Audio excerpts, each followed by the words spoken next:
quand on lui demande de ranger sa chambre, encore une fois, son cerveau, c'est compliqué parce que il y a trop de choses, trop de sollicitations. Et ranger, qu'est-ce que c'est ranger? Déjà, je pense que la première chose sur laquelle on doit être vigilant, c'est est-ce que j'ai appris à mon enfant à ranger? Qu'est-ce que ça veut dire ranger?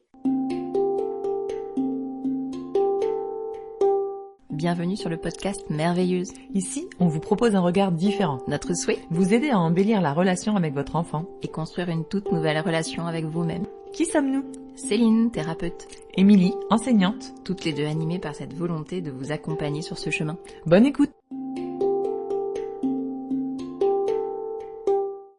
Donc, tu voulais nous parler ce matin de ranger sa chambre. Oui, pour un enfant, ranger sa chambre, c'est super compliqué. On a tous demandé à nos enfants de ranger leur chambre et on s'est retrouvé avec parfois un bazar encore plus grand ou en tout cas pas ce à quoi on s'attendait. Donc, qu'est-ce qui s'est passé? En fait, un enfant, quand on lui demande de ranger sa chambre, en tout cas un jeune enfant, à chaque fois on va dire que je parle pour les 0-6 ans, quoi. Un jeune enfant, quand on lui demande de ranger sa chambre, encore une fois, son cerveau, c'est compliqué parce que il y a trop de choses, trop de sollicitations. Et ranger, qu'est-ce que c'est ranger? Déjà, je pense que la première chose sur laquelle on doit être vigilant, c'est est-ce que j'ai appris à mon enfant à ranger? Qu'est-ce que ça veut dire ranger? C'est-à-dire remettre tel objet à telle place.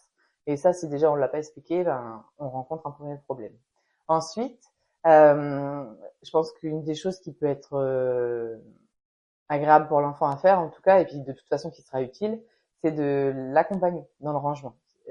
En tout cas, les premières fois, pour lui dire, tu vois, on va commencer par tes petites voitures. Ok, les petites voitures, on les met dans telle caisse, et cette caisse-là, on la range là.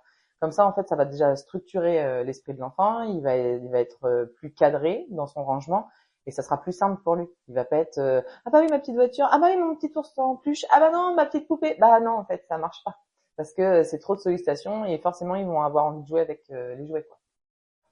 C'est vrai que moi, quand avec mon fils, c'est compliqué, ça s'entasse. Et au bout d'un an, donc je lui demande de ranger, il se passe rien.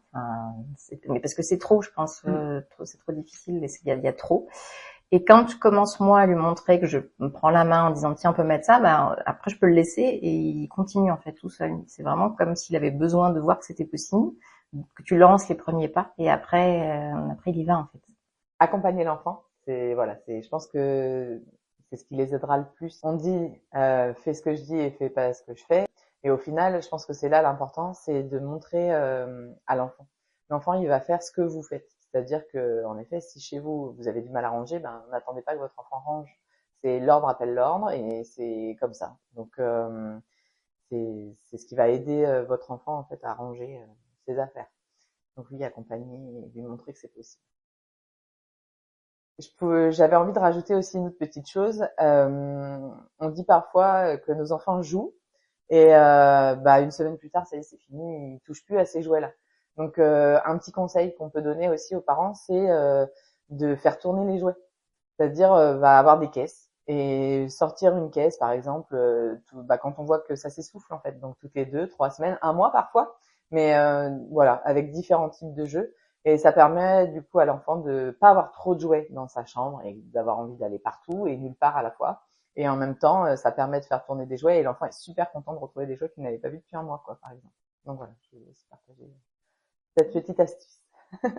Okay. Merci Mélie. Merci Céline.